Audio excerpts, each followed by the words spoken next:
Very good morning friends. গত পরশু ইরানের একটি নৌবাহিনীর ফ্রিগেট, যেটা কিছুদিন ধরে ভারতীয় নৌবাহিনীর সাথে তাদের একটা সংযুক্ত যুদ্ধাভ্যাস চলছিল, যেহেতু বর্তমান তাদের দেশে ভয়ানক যুদ্ধ লেগে গেছে, তাই সেই জাহাজটা কিন্তু উইদাউট অ্যানিমেশন ছিল। তার ভিতরে তাদের কোনো গোলাবারুদ ছিল না।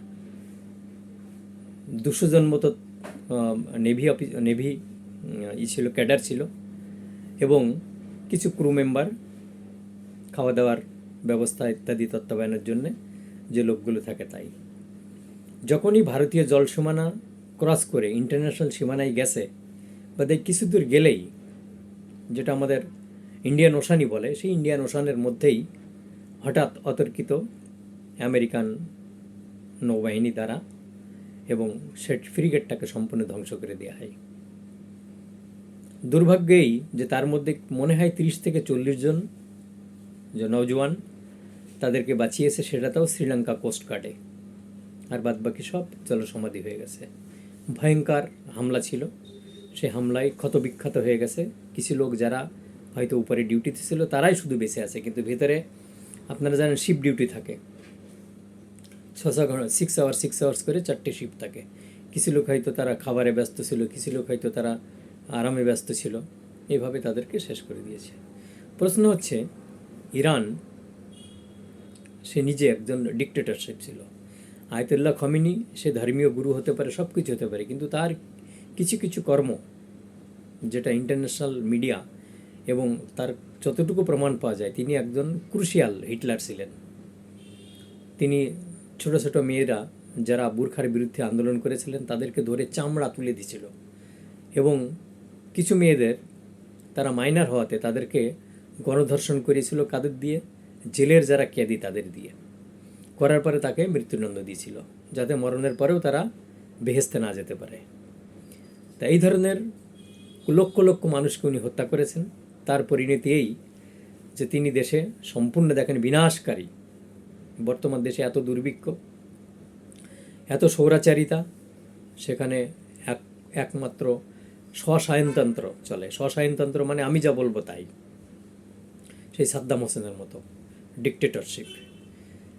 এখন আমেরিকার সাথে তার যে বর্তমান কনফ্লিক্ট, এটা নিন্দনীয় বটেই, কিন্তু কেন এটা করছে আমেরিকা? স্ট্রেট অফ হরমুজটা বন্ধ করে দিল। লক্ষ লক্ষ টন তেল যা ভারতের প্রয়োজন হয়, চীনের প্রয়োজন হয়, পুরো ইস্ট এশিয়ার যত তেল ওই দিক থেকে আসে, আফ্রিকা এবং মিডল ইস্ট থেকে আসে, সম্পূর্ণ স্ট্রেট অফ হরমুজ থেকে আসে। এবং সেটা অমুক জায়গায় 21 কিলোমিটার, কোনো জায়গায় 35 কিলোমিটার চওড়া মাত্র। এটা পারস্য সাগর আর ইরান সাগরের সংযুক্ত স্থান, এসে ইন্ডিয়ান ওশানে পড়েছে। তাই এবার এই যে স্ট্রেট অফ হরমুজটা বন্ধ করে দিয়ে কার ক্ষতি হয়েছে? সব থেকে বেশি ক্ষতি হয়েছে আমাদের ভারতের, চীনের, বাংলাদেশ, এদিকে যত ইস্ট এশিয়াতে যত কান্ট্রি আছে প্রত্যেকের। কারণ 70% তেল ওই রাস্তা দিয়ে আসতো জাহাজে করে। একটা যুদ্ধ মানে কত বড় ভয়াবহতা সেটা বুঝলে বোঝা যাবে যে প্রতিদিন লক্ষ লক্ষ ডলার খরচা হচ্ছে, প্রাণহানি হচ্ছে। শুধু তাই নাই, বর্তমান বিশ্বে তেলের দাম বেড়ে যাবে, মানুষের হাহাকার বাড়বে, বিভিন্ন রকম ওষুধপত্রের দাম বেড়ে যাবে, এবং আমেরিকা তো চোখ বন্ধ করে, ইসরায়েলে চোখ বন্ধ করে বোমা মারছে। সেখানে নিরীহ নাগরিক, তাদেরকে কিভাবে তারা সারভাইভ করছে সেটা না দেখলে বোঝা যাবে না। এবং যুদ্ধের যে ভয়াবহতা, খাবার নেই, জল নেই, হসপিটাল নেই, ওষুধ নেই। হয়তো একটা বোমে 200 জন মারা গেল আর 2000 লোক আহত হলো। সেই আহতের যে আর্তনাদ, সেই আর্তনাদের কোনো ব্যাখ্যা কেউ দিতে পারবে না। সেই 200 জন মারা গেল, ঠিক আছে, তারা পরমগতি প্রাপ্তি হলো, কিন্তু যে 2000 লোক যারা আহত হয়ে থাকবে তাদের কি? তারা ছটফট করবে ওষুধের জন্যে, চিকিৎসার জন্যে, খাবার জন্যে, তারা চলতে পারবে না, তাদের রক্তের প্রয়োজন হবে। এইভাবে একটা যুদ্ধ মানে কত নির্মম ইতিহাস। তা এখন আমেরিকার একটাই পরিকল্পনা, সে এত নির্মম, তার স্বাধীনতা, তার স্বতন্ত্রতা, তার উপরে যদি কেউ ক্রস করতে যায় তাহলে তার পরিণতিই হবে। সাদ্দাম হোসেনকে বলেছিল সে দেশে তার অ্যাটমিক বোম রয়েছে, কিছুই পেল না, সাদ্দাম হোসেনকে শেষ করে দিয়ে ইরাককে শেষ করে দিয়েছে। ইরানের অবস্থাও তাই। এখানে নিউক্লিয়ার বোমা করছে, প্রকৃতপক্ষে কতটা নিউক্লিয়ার বোমা আছে কিনা সেটাও সন্দেহ, কিন্তু ইরানকে শেষ। এইভাবে প্রত্যেকটা দেশকে, পাকিস্তানকে তো শেষ করে দিয়েছেই।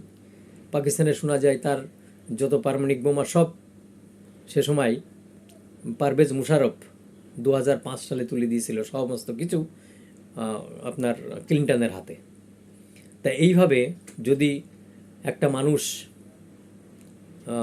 তখন ছিল বিল ক্লিন্টন এবং সেই সাথে ছিল হচ্ছে বারাক ওবামা, তাদের হাতে তুলে দিয়েছিল। তো এইভাবে কোনো দেশের যুদ্ধ এটা আদৌ সম্ভব না। ভারত বর্তমানে এখন ডিফেন্ডিং পজিশনে আছে, আর এই ডিফেন্ডিং পজিশনটা দেশ এবং জাতির জন্যে প্রকৃতপক্ষেই খুবই মঙ্গলময়।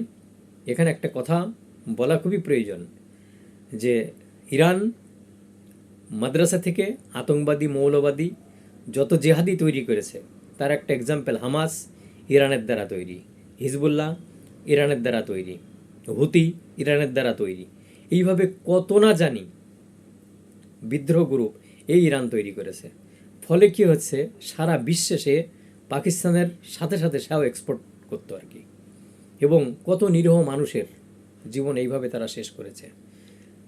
American CIA, American intelligence department, ইসরায়েলের মোসাদ, তারা সবাই জানে যে পাকিস্তান যেমন আতঙ্কবাদী এক্সপোর্ট করে, ঠিক ইরানও ঠিক তাই। এবার তার দেশে স্যাংশন লাগিয়েছে প্রায় 2000-এর উপরে। তেল বেচতে পারবে না, ওষুধ নিতে পারবে না, কাপড় চোপড় নিতে পারবে না, বিভিন্ন এক্সপোর্ট করতে পারবে না।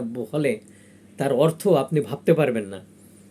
আমেরিকার $1 সমান সমান ইরাকের 2.5 লক্ষ টাকা, তাদের টাকায়। আমাদের $1 সমান সমান প্রায় 12,000 টাকা ইরানের। তাহলে ভাবতে পারেন সে দেশের মানুষ কি করে বেঁচে আছে। তাদের একমাত্র সম্পদ তেল। তাদের দেশে কিচ্ছু তৈরি হয় না, কোনো তারা হাতিয়ার কেনে, রাশিয়ার থেকে কেনে, চায়নার থেকে কেনে, এবং দুর্ভাগ্য যে চায়নার কোনো অস্ত্র সেখানে কাজ করেনি। চায়নার এয়ার ডিফেন্স সিস্টেম ভরা, অথচ সেই এয়ার ডিফেন্স সিস্টেম কিচ্ছু কাজ হয়নি, মেরে গুড়িয়ে ছেড়ে দিয়েছে। রাশিয়ার একটা কি দুটো S-400 ছিল, কিন্তু সেগুলোও তারা অত্যাধুনিক করতে পারেনি, ফলে সেটাকেও মেরে তছনছ করে দিয়েছে। এখন তাদের এয়ার ফ্রি, ফলে যে যেমনে পাচ্ছে সে সেমনি এসে এয়ার স্পেস থেকে পুরো গাজা বানিয়ে ছেড়ে দিয়েছে, এবং আর আগামীতেও তৈরি হবে। কারণ তাদের যত ক্ষেপণাস্ত্রের ভাণ্ডার, তাদের যত গোপন অস্ত্রাগার, তাদের যত গোপন মিশন আছে, সমস্ত কিছু তছনছ করে দিয়ে, এবং স্ট্রেট অফ হরমুজটা দেখবেন আর হয়তো 1 সপ্তাহের ভিতরে সম্পূর্ণ ফ্রি করে দেবে। কারণ ইরানের সমস্ত নেভেল বেস ধ্বংস করে দিয়েছে, সমস্ত নেভেল বেস। এবার সেখানে যে তারা যে ব্যারিকেডটা করেছিল, সেই ব্যারিকেডটা ভাঙতে আমেরিকার হয়তো আর কিছুদিন লাগবে। আমেরিকান ফ্রিগেট অলরেডি সেখানে পড়ে রয়েছে, আব্রাহাম লিঙ্কন, তার সাথেও তারা কতগুলো রয়েছে, ফ্রিগেট রয়েছে, সেইগুলো তারা সেখানে দিয়ে ক্যাপচার করে দেখবেন রুটটা খুলে দেবে। পরবর্তীকালে যে সরকারই আসুক না কেন, সেটা আমেরিকান তত্ত্বাবধানে সরকার হবে। দেখুন, পৃথিবীর অনেক অনেক রাষ্ট্রের অনেক অনেক নীতি আছে। তারা যদি এই আতঙ্কবাদী না তৈরি করে যদি শিক্ষা দীক্ষায়, আজ পয়েন্টে আসি কথাটা, শিক্ষা দীক্ষায় দেশের সমৃদ্ধিতা বাড়াতো, যাকে বলে মানব সম্পদ, ইঞ্জিনিয়ার, ডাক্তার, সায়েন্টিস্ট, এরা যদি তৈরি করতো, কিন্তু সেটা না করে সামান্য স্বার্থের জন্যে, দেশকে মূর্খ বানানোর জন্যে দেশে ইন্টেলিজেন্সি আসেনি, দেশকে মূর্খ বানানোর জন্য দেশে বিজ্ঞানী আসেনি, তৈরি করেনি, দেশকে মূর্খ বানানোর জন্য দেশে ডাক্তার তৈরি করেনি। ফলে কি হচ্ছে, সে দেশের ভবিষ্যৎ এই আতঙ্কবাদী দিয়ে চলতে পারে না। ঠিক পাকিস্তানের অবস্থা, ঠিক বাংলাদেশের অবস্থা তাই।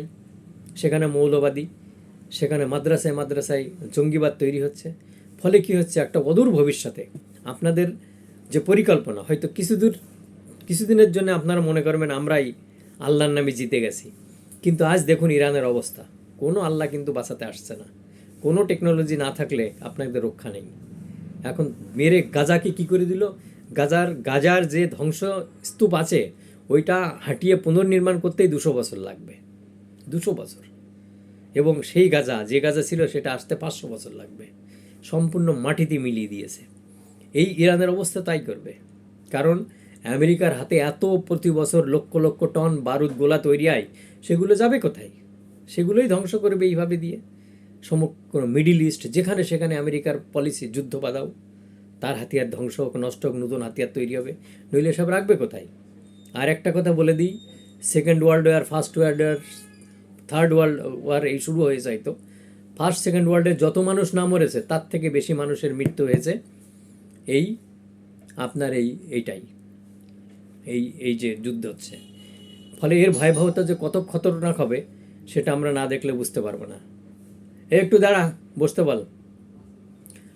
এখানে আমি আরও দুটো কথা বলতে চাই, যে মানুষ পৃথিবীতে শান্তির জন্য এসেছে, মানুষ পৃথিবী ধ্বংসের জন্য আসে নাই।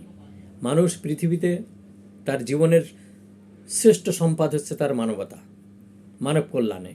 সেই কথাটা যদি কোনো ইসলামিক কান্ট্রি ভুলে গিয়ে শুধু উগ্রবাদকে প্রশ্রয় দেয়, তাহলে কিন্তু তারা বাঁচতে পারবে না।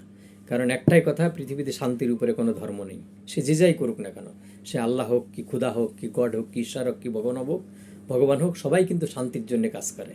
তা আমরাও চাই, ভারতও চাই, সমস্ত বিশ্ববাসী চাই যে শান্তি পরম ধর্ম, শান্তির উপরে কোনো ধর্ম নেই। আর আমাদের তো গীতাই বলে গেছে বাসুদেব কুটুম্বকম। ফলে এই জেহাদ কথাটা বন্ধ রেখে যদি জ্ঞান বিজ্ঞানে, বিজ্ঞানীতে মানুষকে পারদর্শী করা যায়, তাহলে কিন্তু আজ দেশের এই অবক্ষয়, এই বিধ্বংস আসবে না। জয় হিন্দ বন্ধু, আমি বেশি কিছু বলতে চাই না। যে যুদ্ধ হচ্ছে এটা খুবই বিধ্বংসক, এ বন্ধ হওয়া উচিত। মৃত্যু মানেই কারো পক্ষে খুবই বেদনাদায়ক। ধন্যবাদ।